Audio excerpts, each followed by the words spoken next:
BPS, Kemensos, Kemenq, Mendagri itu yang tanggung jawab.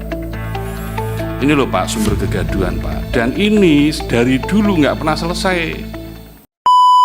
JKN ini dari perspektif Kemenkes kita ngelihat bagus dari sisi coveragenya. Jadi udah 287 juta ya per Februari 2026. Tapi memang dari 280-an ini peserta non aktifnya naik tinggi sekali. Jadi ini juga berkaitan dengan wacana adanya penghapusan. Ini sama kalau di perbankan. Kalau kita begitu ada wacana penghapusan, orang yang tadi aktif malah jadi non aktif karena dia berharap itu nanti dihapus. Nah ini juga moral hazard lah yang harus kita antisipasi, karena saya melihat ada kenaikan signifikan dari 49 juta ke 63, juta peserta yang non aktif ya. Tapi dari sisi jumlah total bagus, cuma dari peserta aktifnya terjadi penurunan yang agak signifikan. Dalam 2 bulan saja sudah turun 12 juta dari 2025 Desember ke Februari 2026 ya.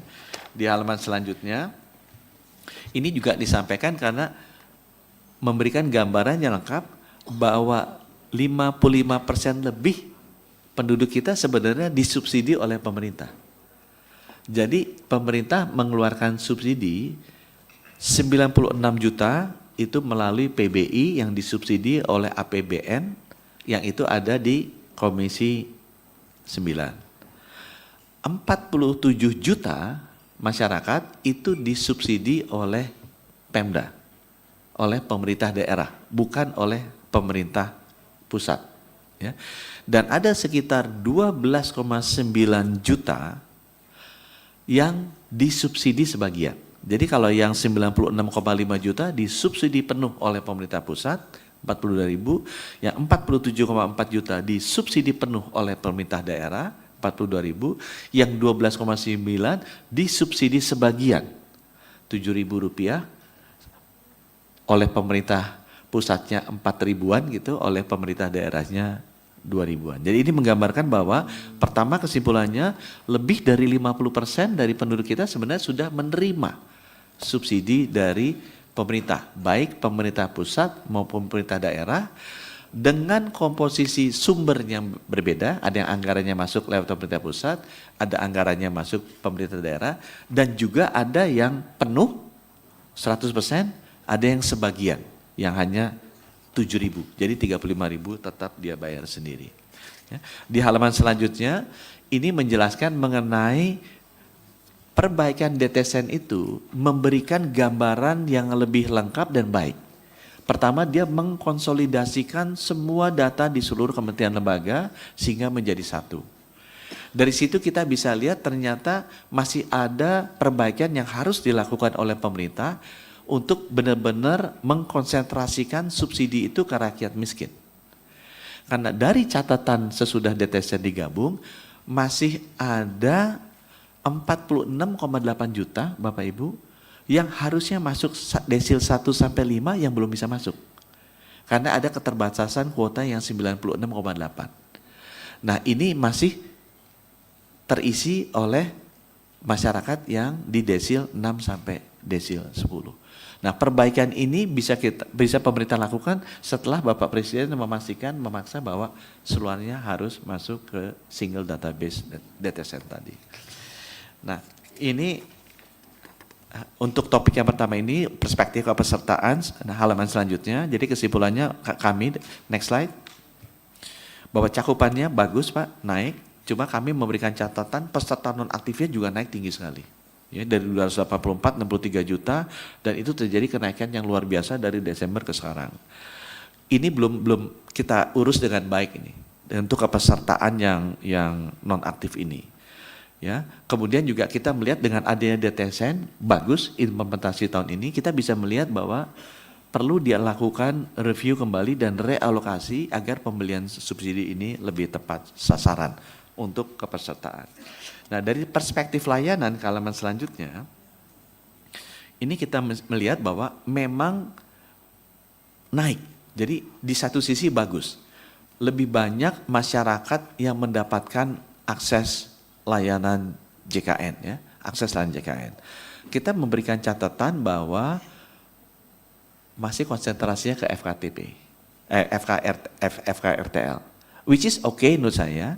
Cuma kita ingin ada peningkatan, terutama dengan cek kesehatan gratis, kalau bisa yang FKTP-nya peningkatannya tinggi.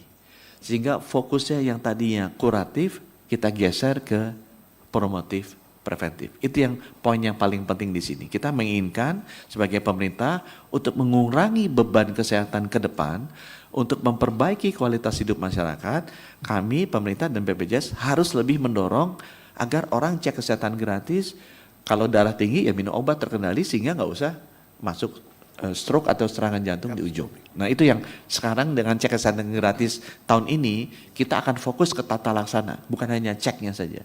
Tapi kita akan fokus ke tata laksana agar benar-benar masyarakatnya jadi sehat. Kita juga melihat beban penyakit kronisnya seperti apa. Ini sudah cocok dengan beban kematian, tinggal kita lihat kenapa stroke bebannya rendah, itu nanti akan kita lakukan analisa. Tapi kelihatan sekali bahwa tinggi gitu, growth-nya di sini ya. Dan ini yang kita akan jantung, ginjal, stroke itu adalah disebabkan oleh darah tinggi, gula darah dan kolesterol yang tidak terkendali. Itu sebabnya kita pengen benar-benar fokus ke promotif preventif untuk ketiga hal tersebut sehingga kenaikan jantung, ginjal, stroke itu tidak terus seperti ini ke depannya ya. Kemudian halaman selanjutnya, itu sebabnya Bapak Ibu untuk pelayanan di halaman selanjutnya, kita akan fokus besar-besaran ke promotif preventif. Tahun ini semua data CKG yang baru kita follow up karena tahun pertama jalan ini masih sekitar 8%-an. Kita akan paksa untuk semuanya bisa di follow up. Jadi orang darah tinggi akan kita kejar, kita paksa supaya minum obat amlodipin gitu tiap hari. Orang yang kena gula, kita kejar untuk benar-benar minum obat metformin. Supaya apa? Supaya itu tadi, kita melihat kenaikan biaya yang sangat tinggi yang jadi beban BPJS di jantung, stroke, sama ginjal, itu kita bisa tekan, dan juga itu sekaligus memperbaiki kualitas hidup masyarakat melalui program promotif preventif CKG ini. Di halaman selanjutnya dari sisi pelayanan, kami melihat juga bahwa tempatnya Pak Gufron itu sudah bagus dalam hal dari sisi demand side-nya. Nah sekarang kita lihat masih terjadi ketimpangan dari sisi supply side-nya, karena ini adalah tugas pemerintah untuk memastikan fasilitas layanannya siap. Karena kalau BPJS-nya semua udah bayar, tapi dia ke puskesmasnya nggak ada. Atau puskesmasnya tidak lengkap alat-alatnya, sama saja klaimnya tidak terjadi, bukan karena klaim tidak terjadi, karena memang fasilitasnya kurang lengkap. Itu sebabnya Kemenkes dalam 3 tahun ke depan akan sangat agresif untuk meningkatkan kualitas layanan ini. Kalau ada kenaikan bukan berarti banyak yang sakit. Orang yang tadinya sakit tidak terlayani, sekarang akan menjadi terlayani, dan kita harapkan coba halaman 12 tadi, halaman 12, ini akan lebih merata. Ya, ini adalah dari sisi pelayanan FKTP, layanan primer kita lihat Kalimantan Selatan, Maluku, Nusa Tenggara, Papua itu masih rendah sekali. Kita akan fokus ke sana untuk memperkuat layanan primernya. Kemudian layanan sekundernya ini lebih timpang lagi Bapak Ibu. Halaman selanjutnya. Jadi kalau ke rumah sakit, next slide. Bisa next slide? Next slide. Ini ya, nah ini ya. Nah kita bisa lihat bahwa layanan rumah sakitnya itu jauh tertinggal sekali ya. Gapnya tuh masih sangat tinggi antara Jogja, Bali dengan even Sumatera Selatan ya. Kalimantan, Sulawesi Tenggara itu tertinggal sekali. Nah itu yang sekarang nanti akan kita tingkatkan dengan distribusi mamografi, CT scan, cath lab, kemudian kemoterapi, hemodialisa ke seluruh daerah agar ketimpangan ini bisa kita kurangi. Ya. Jadi di halaman selanjutnya, dari sisi pelayanan kita melihat bahwa pelayanannya naik terus, dari sisi bagus, tapi kita ingin peningkatan pelayanan di puskesmas. Kenapa? Karena itu akan bisa mengurangi beban ke depan untuk penyakit-penyakit katastrofik. Yang kedua, meningkatkan kualitas hidup masyarakat agar jangan sakit dulu. Kita jaga agar mereka tetap sehat.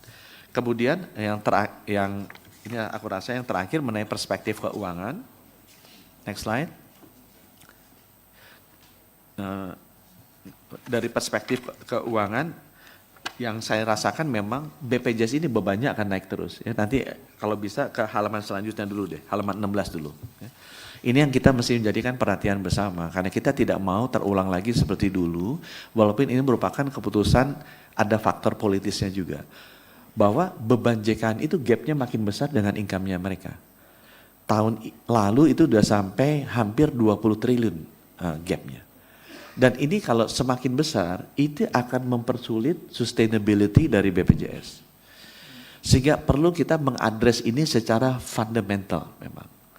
Tahun ini kita putuskan kita memberikan subsidi 20 triliun. Tapi kita memang mesti membahas dengan lebih rinci bagaimana mekanisme subsidi yang sifatnya temporer ini bisa kita rapikan secara fundamental. Ya, secara fundamental. Karena tetap kita lihat iuran BPJS yang 42.000 ini per orang per bulan, ini adalah harga yang luar biasa sangat baik. Even dibandingkan di negara-negara lain di seluruh dunia ya. Nah, kita masih mempertimbangkan sekali karena gap ini makin lama akan makin besar sejalan dengan menuanya populasi kita dan sejalan dengan makin tersedianya fasilitas kesehatan di seluruh Indonesia secara merata. Nah, kalau boleh mundur ke halaman 15. Nah, apa yang Kemenkes sudah lakukan bersama-sama dengan BPJS untuk memastikan ini bisa kita kurangi. Yang pertama kita lakukan sistem rujukan berbasis kompetensi. Ini nanti belum final datanya Bapak Ibu, tapi kita sudah melihat pilot project, kalau ini berbasis kompetensi, itu sebenarnya mereduce biaya. Selain itu lebih baik buat pasien, ini mereduce biaya dari BPJS. Karena dia tadinya harus lakukan pemeriksaan dan treatment di 4 tempat, bisa direduce jadi 2 tempat. Jadi buat pasien itu lebih enak, lebih nyaman, karena nggak usah terlalu pindah-pindah. Tapi dari sisi BPJS ternyata kita buktikan bisa jauh lebih murah. Karena dia langsung masuk ke titik di mana dia bisa selesai perawatan. Tidak harus lompat-lompat karena mengikuti jalur rujukan. Kelas rawat inap standar kita harapkan juga bisa jalan, selain memperbaiki kualitas layanan, menstandarisasi harga, tarif layanan IDRD juga seperti itu, coordination benefit dengan asuransi swasta juga kita akan sudah jalan, kita akan galakkan agar itu tadi, yang di desil-desil atas, 789, itu kalau bisa mereka bisa terlayani dengan BPJS Plus, ya dengan BPJS Plus, sehingga porsi-porsi yang PBI yang di bawah benar-benar kita bisa berikan ke desil 1 sampai 5 masyarakat kita yang tadi masih ada 40 juta yang nggak bisa masuk ke desil 1 sampai 5. Dan kita akan terus melakukan nomor 5 dan 6 untuk memastikan review harga obat, harga layanan, harga alat kesehatannya itu benar-benar bisa terkendali. Ya. Di halaman 17 kalau saya boleh kesimpulannya, jadi ini yang terakhir Pak, dari sisi keuangan kita melihat bahwa begitu aksesnya dibuka, masyarakat bisa mengakses layanan, terutama yang daerah timur yang sebelumnya tidak ada, itu nanti pasti akan meningkatkan biaya. Nah, biaya itu kita sudah lihat gapnya semakin besar. Nah, itu yang harus segera kita address. Tahun ini sudah diaddress dengan pemberian 20 triliun tambahan injeksi ya. 10 triliun lewat Kemenkes, 10 triliun langsung ke BPJS. Tapi kita tahu harus ada yang lebih struktural yang kita lakukan, karena kalau tidak itu akan membuat gapnya nanti semakin lama semakin besar ya. Dari kami mungkin demikian Bapak Ibu, terima kasih. Wassalamualaikum warahmatullahi wabarakatuh. Waalaikumsalam. Gimana? Silakan Pak. Kan tadi disepakati kalau Pak Menteri selesai, karena Pak Menteri ada kegiatan kita boleh merespon kan. Iya. Menurut saya waktu efektifnya mumpung ada Pak Menteri ya, pertama saya merespon dulu. Pak Menteri, jadi kemarahan publik itu wajar Pak. Pemerintah saja nggak sinkron soal data. Saya kutip terakhir ya Pak ya, dari Mensos ini ya. 54 juta orang miskin tidak menerima PBI, ini Mensos yang ngomong. Yang kedua, 15 juta orang mampu menerima PBI. Sementara saat ini 11 juta dinonaktifkan. Ini gimana nggak gaduh, Pak? Menteri Keuangan, 41% penerima PBI tidak layak. Semerautnya data ini menjadi pemicu dan itu ada di hulu, bukan ada di Bapak Ibu sekalian yang ada di sini. Saya sepakat itu, bukan di ranah BPJS Kesehatan, bukan di Pak Menteri Kesehatan. Jadi sebetulnya kalau hari ini mau diselesaikan secara utuh ya BPS, Kemensos, Kemenq, Mendagri itu yang tanggung jawab. Ini loh Pak sumber kegaduhan Pak. Dan ini dari dulu nggak pernah selesai. 2021 Pak, rapat sampai subuh di Komisi 9. Waktu itu 27 juta kita minta cleansing. 2021. Jadi komitmen Komisi 9 ini ngawal JKN ini nggak main-main. 2025 kemarin 7,2 juta data di nonaktifan gaduh. Sekarang tambah lagi 11 juta. Gimana nggak gaduh Pak? Dan ini menyangkut orang miskin, Bapak Ibu harus tahu. Orang miskin itu konstitusinya jelas. Undang-Undang Dasar mengatakan bahwa kesehatan hak rakyat semua harus memperoleh akses. Yang kedua, seluruh penduduk wajib menjadi peserta BPJS. Yang ketiga, orang miskin ditanggung negara. Jadi yang kita bicarakan hari ini menyangkut orang miskin, jangan main-main.